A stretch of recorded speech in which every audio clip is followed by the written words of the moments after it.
둘 다 합쳐서 1시간에서 1시간 반 정도 하면 될 것 같아. 합쳐서. 자, 봅시다. 자, 다음 페이지에 뭐가 나오냐면 화성 토양 탐사라는 실험이 나와요. 그 뒤에. 아니, 거기 넘어가기 전에.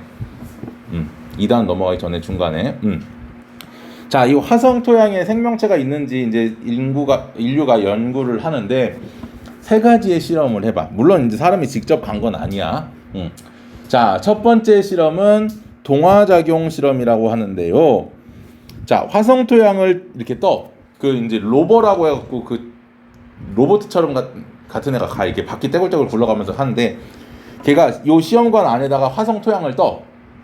그리고 거기다 뭐를 집어넣냐면 방사성 기체 14CO2를 집어넣어. 자, 이 방사성 기체라는 건 방사선을 방출하는 기체야.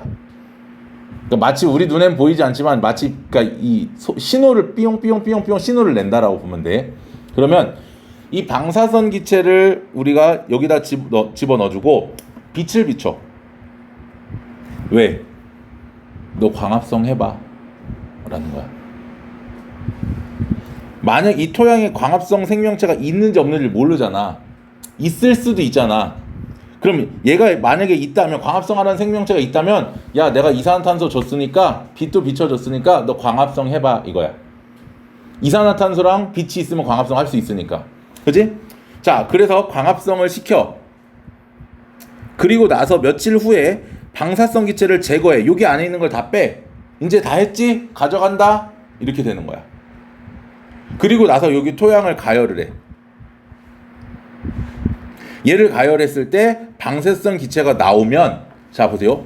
여기서 요 14CO2 요거 방사성 기체를 가지고 광합성을 하면 사실 얘를 통해서 만들어지는 포도당도 방사선을 가지고 있는 포도당일 거란 말이야. 그럼 기체를 다 빼고 나서 얘를 가열을 하면 다시 여기에 있는 유기물 포도당이 탈 거야. 타면 기체가 이산화탄소가 나오겠지. 그럼 그 이산화탄소도 역시 뭐를 갖고 있어? 방사선을 갖고 있어야 되겠지. 그러면 아까 이 기체를 뺐으니까 태우고 나서 요 안에 방사선 기체가 있다라는 건 여기에 포도당이 만들어졌다라는 거야. 그렇지? 무슨 말인지 이해됐지? 여기에 기체를 넣고 광합성을 시킨 다음에 시간이 지나서 얘를 가열을 했어. 기체를 뺀 뒤에. 그러니까 여기서 만약에 이산화탄소, 방사선 이산화탄소가 나오면 얘가 광합성을 했다는 거고, 광합성을 했기 때문에 광합성 생명체가 있구나라는 거야. 근데 이 방사선 계측을 해봤더니 요 이산화탄소가 탐지가 안 돼. 탐지가 안 된다는 건 이 이산화탄소가 방출이 됐다 안 됐다? 안 됐다. 광합성을 통해서 요 포도당 만들었다 못 만들었다? 못 만들었다. 광합성 생명체 있다 없다? 없다. 그거야. 그래서 방사성 기체의 방출 여부를 확인했더니 검출이 되지 않았어. 그 얘기는 광합성을 못했다. 그 얘기는 다른 말로 얘기하면 동화작용하는 생명체가 없었다. 됐지요? 네. 자, 두 번째는요. 이번엔 반대로 그냥 이산화탄소를 넣는 게 아니고 영양소, 포도당을 그냥 집어넣어 버린다고. 방사선 포도당을.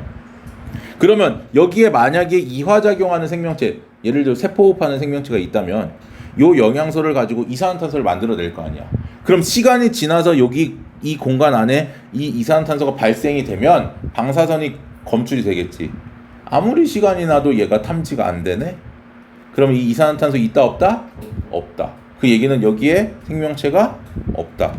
즉 호흡을 하지 않았다라는 얘기야. 그지? 그럼 이화작용을 하는 생명체도 없다. 근데 이제 사람들이 야, 그러면 이제 생명 없어! 라고 하기엔 지구가 아니잖아. 우주잖아. 그러니까 지구와 또 다른 생명 활동을 하는 생명체가 혹시라도 있을 수 있잖아. 광합성이나 호흡이 아닌. 그러니까 어떻게? 이번에는 아예 그냥 영양소, 임의의 영양소를 집어넣어놔. 그리고 여기 기체가 있을 거 아니야. 기체 분석을 통해서 성분 변화를 확인을 해. 왜? 뭔가 여기서 무슨 일이 일어나면 기체 성분이 변할 거란 말이지. 그게 뭔진 몰라도. 근데 성분 변화가 없어. 그럼 아무 일도 일어나지 않았다. 즉, 이 화성 토양에는 생명체가 있다 없다? 그렇지, 없다. 그래서 동화작용도 못하고 이화작용도 못하고 기타의 이화작용도 못하니까 화성토양의 생명체가 존재하지 않는다라는 결론을 내릴 수 있더라라는 거지. 이해됐습니까? 예. 요게 이제 물질 대사를 기반으로 생명을 찾는 실험이 되는 거고. 자, 넘어갑니다. 여기 문제 풀어 보셔야 돼요. 숙제 여기 나와 있는 이런 문제들은 전부 숙제입니다. 그리고 숙제는 다 하고 채점까지 하고 모르는 건 가능하면 카톡으로 물어봐. 네. 알겠지? 왜냐면 수업 시간에 우리가 진도를 좀 빨리 나가야 되기 때문에 가능하면 카톡으로 물어보면 선생님이 대답을 해줄게. 그러니까 정말 어려운 단원이 아닌 이상은 웬만한 건 카톡으로 선생님이 설명을 해줄 건데 정말 어려운 단원들이 있어. 아까 얘기했던 1사단원이나 예 3사단원 같은 경우는 카톡으로 설명이 안 돼. 그럼 그거는 수업 시간에 설명을 해줄 테니까 그 단원들을 빼고는 나머지는 카톡으로 좀 물어보십시오. 자, 넘어가면 이제 생명과학의 특성과 탐구 방법입니다. 자, 생명과학이란 이건 뭐 진짜 읽으면 되는 내용. 자, 읽어봅시다. 생물의 특성과 생명 현상을 탐구하여 생명의 본질을 밝히고 질병 치료나 환경 문제 해결 등 인류의 생존과 복지에 응용하는 종합적인 학문이다. 굉장히 뭔가 장황하게, 그치? 되게 막 뭔가 있어 보이게 설명해놨어. 별거 아닌데 그냥 이거예요. 생명과학이란 생물을 연구하면 돼. 그게 뭐가 됐건 사람이 됐건 세포가 됐건 생태계가 됐건 뭐가 됐건. 자, 그러면 생명과학에서 연구할 수 있는 건 첫 번째 분자. 생명을 구성하는 물질들, 뭐 이산화탄소, 물, 산소, 뭐 암모니아 등등등을 연구할 수 있겠지. 그런 걸 우리가 분자 생물학이라고 불러주고, 그다음 세포, 생물체를 구성하는 세포와 세포 소기관들의 기능들, 그다음 조직, 기관, 개체 다 연구 대상이 된다는. 그 이후에 개체군이라는 건 뭐냐면 동일한 생명체들이 모여 있는 게 개체군. 예를 들면 우리 사람들끼리 모여 있는 거 개체군이야. 근데 군집은 여러 개체군. 예를 들면 사람과 개, 뭐 사람과 고양이 이런 식으로 서로 다른 생명체들이 연결되어 있는 걸 군집, 모여 있는 걸 군집이라고 불러. 그리고 거기에 환경까지 뭐 예를 들면 물이라던가 토양이라던가 빛이라던가 온도 이런 공기 이런 것들이 포함되면 생태계가 된다는 거죠. 그러니까 이 어느 하나도 전부 다 생태계의 연구가 될 수 있다는 거지. 여기는 모든 것들은. 그래서 밑에 나와 있는 게 생물학의 분류인데 세포학이라는 것도 있고 생리학이라는 것도 있고 유전학, 분류학, 생태학, 뭐 기타 등등. 여기 보면 다양한 생명과학 분야들이 존재를 하더라. 뭐 최근에는 법의학이라는 것도 좀 많이 인기가 있지. 법의학이 뭐야? 범죄와 관련돼서 의학적으로 분석하는 거, 부검 한다거나 이런 것들. 심리학도 있고 뭐 생화학, 생명공학 뭐 이런 것들이 있습니다. 고생물학은 뭐야? 그렇지, 고대 생물들 연구하는 것들. 예를 들면 공룡 이런 거 연구하는 것들입니다. 자, 이 생물학은요 다른 학문과 통합적으로 연구를 해야 됩니다. 혼자서 연구할 수 있는 게 아니고 화학적인 방법도 이용을 해야 되고, 주로 화학이 좀 많이 이용이 되겠지. 물리적인 방법을 이용하기도 하고, 뭐 현미경 같은 것들은 물리를 이용하는 거니까. 그래서 통합적인 학문으로 발달했고요. 그 다음에 다른 과학 분야가 아닌 예를 들면 뭐 있어? 컴퓨터 공학, 과학이 꼭 아니더라도 뭐 지리학 이런 과에서 통합이 다른 학문 분야와도 통합이 될 수 있더라. 됐습니까? 자, 넘어갑니다. 그러면 요 앞에 있는 건 그냥 읽어보면 되는 거고, 중요한 건 요겁니다. 생명과학의 탐구 방법. 생명과학을 탐구하는 방법은 크게 두 가지가 있습니다. 첫 번째, 기납적 방법이라는 게 있고요. 두 번째는 연역적 방법이라는 게 있습니다. 연역적 방법. 자, 귀납적 방법이란 뭐를 통한 과학 연구냐면 관찰을 통한 방법입니다. 관찰. 왜 관찰해? 실험하지 못하니까 관찰하는 거야. 실험하지 못하니까. 면역적 방법이란 가설을 설정해. 내가 만약 이거야. 가설을 설정하고 그 가설을 토대로 뭐를 해? 실험을 수행하는 게 바로 면역적 방법이야. 그럼 귀납적 방법은 왜 관찰만 해? 왜 실험 안 해? 못하니까. 위험하니까. 예를 들어 내가 코로나를 연구해. 자, 누가 걸려올래? 걸려올 사람 있어? 없지. 돈 주면 얼마 주면 걸릴 건데? 한 10억 주면 한번 걸리지. 10억? 그럼 내가 걸리겠다 싶게. 예를 들어서 암에 걸렸어. 암 환자를 연구해. 그러면 돈 주면 걸릴 거야? 암? 걸린 사람이 매주. 그건 매수잖아 그거. 자, 실험이 아니잖아. 실험을 하지 못해. 걸린 사람을 통해서 연구를 할 수는 있지. 그거는 그러니까 관찰인 거야. 쉽게 얘기하면 이미 걸린 사람이니까. 그래서 구체적인 관찰을 통해 얻어진 자료를 수집하고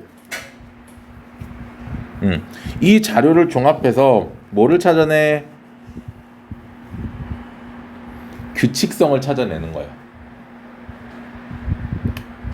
관찰하고 저거 왜 저러지? 이렇게 된 것 같아. 관찰을 해보자. 어떻게 관찰을 해보자. 어떤 방법으로 해보자. 실제로 관찰을 해서 관찰 결과를 해석했더니 거기서 규칙성이 발견이 되네. 그러면 이런 경우에는 이렇게 되는구나. 이런 경우에는 이렇게 되는구나. 마스크를 쓰면 뭐 코로나에 뭐라고 해야 되냐, 감염될 확률이 몇 %로 줄어드는구나. 이런 것들이 관찰이란 말이지. 그걸 통해서 결론을 도출해내는 거죠. 결과와 결론은 전혀 다른 거다. 그지? 자, 그래서 실험이 어려운 경우, 예를 들면 뭐 윤리적, 도덕적, 뭐 종교적, 이런 여러 가지 이유 등에 의해서 실험이 어렵겠지. 이런 경우에 우리가 귀납적 방법을 통해서 관찰을 한다. 예를 들면 동물 같은 경우는 어때? 야, 너 짝짓기 어떻게 하니? 물어보면 걔가 대답 안 해주잖아. 시켜요. 아니, 그러니까 시키는 게 뭐 때문에 어떻게 하는지를 보자는 게 아니고 어떤 게 짝짓기를 하는 그 상대를 선택하는지. 야, 네가 호감형이 누구야? 라고 물어볼 수 있어? 없잖아. 그러니까 그런 것들을 관찰을 하는 거야. 이렇게 쳐다보고 있으면, 예를 들면 그런 경우야. 여기 나와있지. 가젤 같은 거, 이런 거. 가젤 영양은 엉덩이를 자꾸 치켜드는 거예요. 엉덩이를 치켜들면서 뛰는 거야. 왜 그럴까? 이렇게 쳐다보는 거야. 야, 너 왜 그래? 물어볼 수 없잖아. 그럼 어떤 장소에서 이렇게 하는지를 봤더니 포식자가 접근하면 무리에게 알리기 위해서 하는 것 같다라는 거지. 그러니까 그 상황이 됐을 때, 포식자가 접근하는 그 상황이 됐을 때 실제로 얘가 똑같은 현상들이 자주 발생하는지를 확인해서 대부분 그런 현상이 나타난다 그러면 이거는 포식자 때문에 그런 거구나 라고 우리가 단정 지을 수 있다는 거, 결론을 내릴 수 있다는 거. 그런 게 귀납적 탐구야.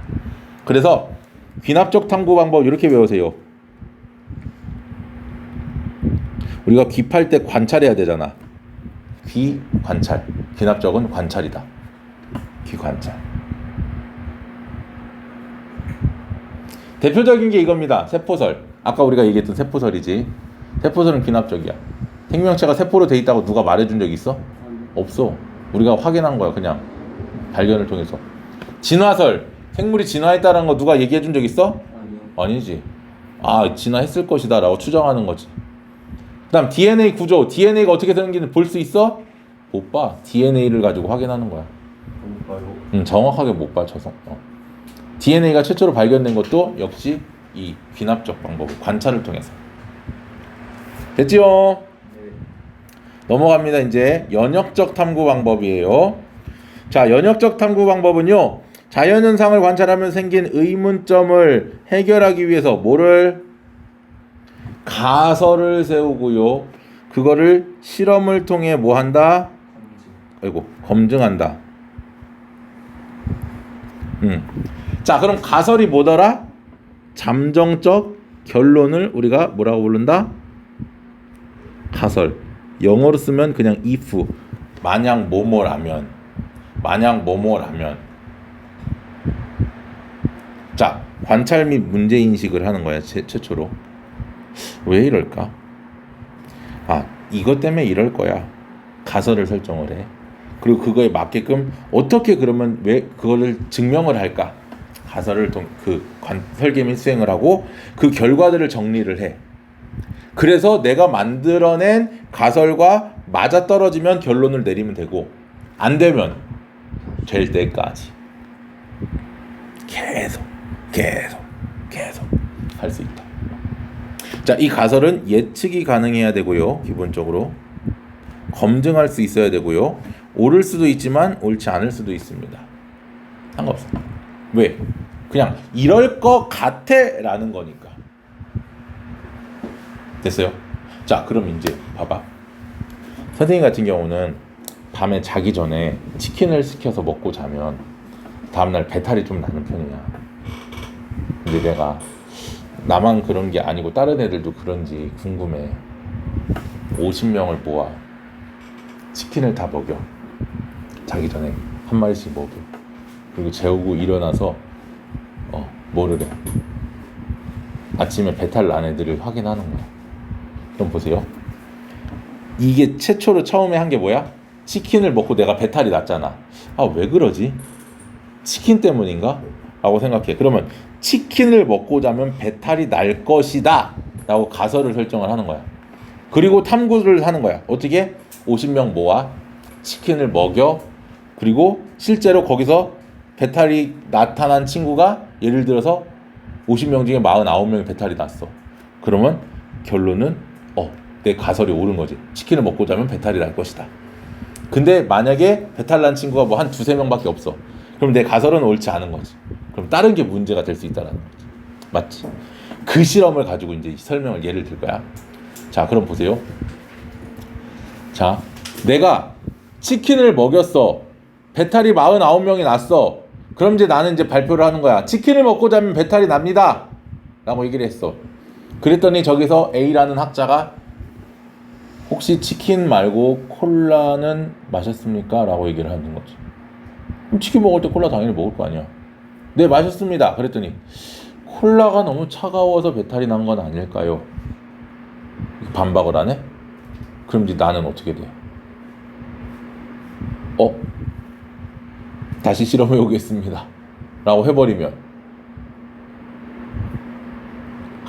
저 사람 실험 저렇게밖에 못하는구나. 나의 신뢰도가 떨어지겠지. 그랬더니 또 그러면 혹시 무는 먹었습니까? 네, 먹은 것 같아요. 무가 새콤한데 혹시 새콤한 게 상에서 신 거를 새콤해서 우리가 못 느끼고 그것 때문에 배탈 난 건 아닐까요? 라고 얘기를 했더니 그것도 다시 한번 제가 확인을 좀... 그러면 그 사람들이 내 결과를 믿어 안 믿어? 안 믿지. 그리고 또 누가 치킨 먹고 몇 시에 잤습니까? 애들이 치킨 먹고 신나갖고 놀다가 좀 늦게 한 4시쯤 잔 것 같은데요. 그럼 잠을 푹 못 자서 배탈이 난 건 아닐까요? 그럼 이제 이번에 먹이고 일찍 재워보겠습니다. 그러는 순간 나의 신뢰도는 이미 바닥이야. 그래 안 그래?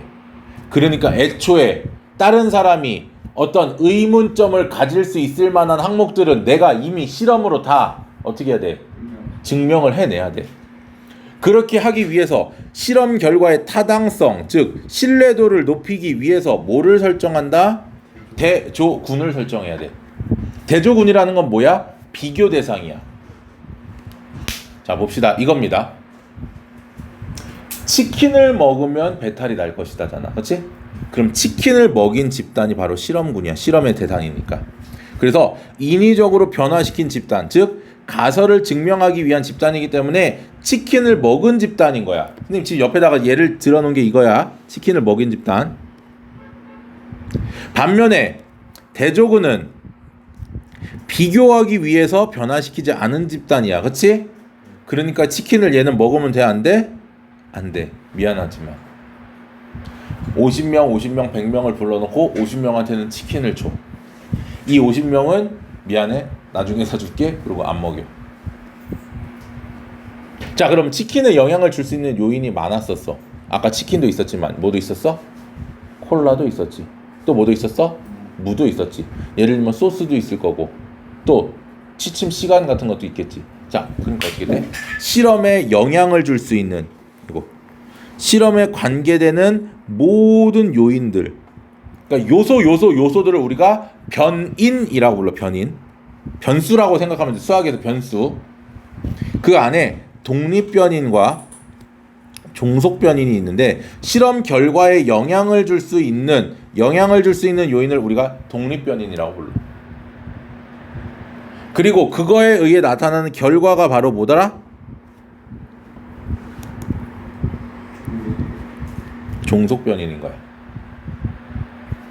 자, 그럼 보세요. 결과에 영향을 줄 수 있는 요 요인이 바로 첫 번째 조작변인입니다. 조작변인은 말 그대로 검증을 위해서 의도적으로 변화시킨, 즉 실험군과 대조군 사이에 차이를 둔 게 바로 조작변인이야. 그러니까 말 그대로 뭐가 되겠어? 치킨이 되겠지. 한 집단은 주고 한 집단은 안 줘야 돼. 그 다음 두 번째는요, 통제변인. 얘는 일정하게 유지해야 돼. 예를 들면 이거야. 얘네가 치킨을 먹자면 선생님 콜라 좀 마실게요. 알았어. 500ml 한 캔만 마셔. 자, 이쪽 애들은 니들은 치킨은 안 먹었어도 500ml 콜라 마셔야 돼. 왜? 콜라가 배탈 여부가 될 수 있으니까. 콜라는 똑같이 마시게 하면 콜라에 의한 배탈의 여부는 제거되겠지. 얘들이 이제 선생님 무 먹고 싶은데요. 알았어. 5개만 먹어. 그럼 얘들은 치킨도 못 먹고 대조군은 무만 5개 먹어야 돼. 무 5개랑 콜라를 먹는 거야. 왜? 무가 배탈의 여부를 결정지을 수도 있으니까 무도 동일하게 맞춰줘야 된다고. 얘들이 소스를 찍어 먹고 싶대. 소스 양을 정해줘. 그럼 한 숟가락씩만 떠줘, 소스를. 그럼 이쪽에 치킨을 못 먹는 애들은 소스 한 숟가락만 또 먹어야 돼. 치킨 없이 소스와 무와 콜라만. 그러면 어떻게 되는 거야? 똑같아지는 거잖아 지금. 그리고 얘들이 치킨 먹고 신나서 새벽 3시 4시까지 안 놀고 안 자고 놀아. 그럼 얘들도 치킨도 못 먹어서 우울하지만 어떻게 3시 4시까지 안 재워야 돼. 취침 시간 똑같아야 되니까. 이런 식으로 치킨을 제외한 나머지 요소들은 전부 어떻게 똑같이 맞춰줘야지만 치킨을 제외한 다른 요소에 의한 배탈 여부는 우리가 무시할 수 있는 거지. 그게 바로 조작변인이라고. 치킨을 제외한 나머지가. 됐습니까? 그거에 의해서 나타나는 실험 결과, 즉 배탈 여부가 종속변인이 된다는 거지. 무슨 말인지 이해됐지요? 자, 그랬더니 치킨을 먹은 집단의 친구들 50명 중에 뭐 47명이 배탈이 났어. 치킨을 먹지 않은 집단의 친구들 50명 중에 2명이 배탈이 났어. 오예. 그러면 치킨이 배탈 여부에 가장 강력한 효과가 될 수 있구나. 그럼 결론을 내릴 수 있겠지. 치킨을 먹고 자면 배탈이 날 수 있다. 그거야. 그래서 결과를 분석해서 경향성과 규칙성을 알아내고 가설에 타당하다, 이 녀석이 가설에 부합된다, 그러면 결론을 도출하면 돼. 일반적으로 치킨을 먹고 자면 대부분의 사람들은 배탈이 걸릴 것이다. 이런 식으로. 만약에 아니다? 그럼 이번엔 콜라를 가지고 해보거나, 치킨이랑 콜라를 먹인 집단, 치킨이랑 물을 먹인 집단, 치킨이랑 콜라를 먹인 집단, 치킨이랑 사이다를 먹인 집단, 이런 식으로 나눠보는 거지. 이런 식으로서 다른 것들, 무다? 그럼 치킨이랑 콜라를 먹고 무는 먹은 집단, 치킨이랑 콜라를 먹었는데 무는 못 먹은 집단, 이런 식으로 다른 집단들을 다 비교를 해서 배탈 여부가 도대체 뭐에 영향을 받을 것이냐라는 걸 우리가 찾아낼 수 있다는 거지. 됐습니까? 네. 그게 바로 무슨 방법? 연역적 탐구 방법입니다. 자, 그래서 대표적인 예가 페니실린. 아까 우리 약물 했었지, 화학에서. 그 페니실린의 발견을 플레밍이라는 학자가 했는데 푸른 곰팡이 주변에는 세균이 없더라라는 거야. 왜 그럴까? 푸른 곰팡이가 세균 증식을 억제하는 물질을 만들 것이다 라고 가정을 하고, 실제로 똑같은 조건에 하나는 푸른 곰팡이가 있고 하나는 없이 만들어. 그리고 세균의 배양 여부를 봤더니 푸른 곰팡이를 접종한 접지에는 세균이 없어. 근데 푸른 곰팡이가 없는 데는 세균이 있어. 그러니까 실험은 결과로 푸른 곰팡이가 뭐를 할 수 있다? 세균 증식을 억제하는구나 라는 걸 발견을 할 수 있다는 거지. 두 번째, 파스테르입니다. 자, 오래 방치한 닭의 콜레라균을 접종한 닭이 닭 콜레라를 가볍게 앓고 회복하는 것을 관찰하고, 양도 탄저병 백신을 맞으면 탄저병에 효과가 있을 것이다. 실제로 그래서 두 집단으로 나눠서 백신 주사를 맞은 집단과 백신 주사를 맞지 않은 집단. 백신 빼고 나머지는 다 똑같아. 그리고 나서 백신을 주사를 한 걸 확인했더니 백신을 주사한 양들은 건강하지만 주사하지 않은 양들은 어떻더라? 다 죽어갔다. 이 백신이 탄저병을 예방할 수 있더라 라고 면역적 탐구 방법으로 실험을 통해서 결론을 내릴 수 있더라. 됐습니까? 네. 자, 여기까지 얘기를 하면 될 것 같고요. 자, 역시 56이 뭐냐 이거. 여기는 대단원이 다 끝났어. 대단원이 다 끝났기 때문에 여기 보면은 요거 중단원 마무리 문제까지. 왜냐면 수능 실전은 니네가 아직 풀기 조금 어려울 거야. 그러니까 여기는 33쪽까지 풀면 돼. 알겠습니까? 아까 화학은 중단원 하나밖에 못 나갔는데 얘는 대단원이 나갔어. 그러니까 초반 속도는 생명과학이 훨씬 빨라. 나중에 가면 화학이 조금 더 빨라질 거야. 알겠습니까? 자, 오늘은 여기까지 얘기하고, 오늘 혹시 한 것 중에 질문 있는 사람?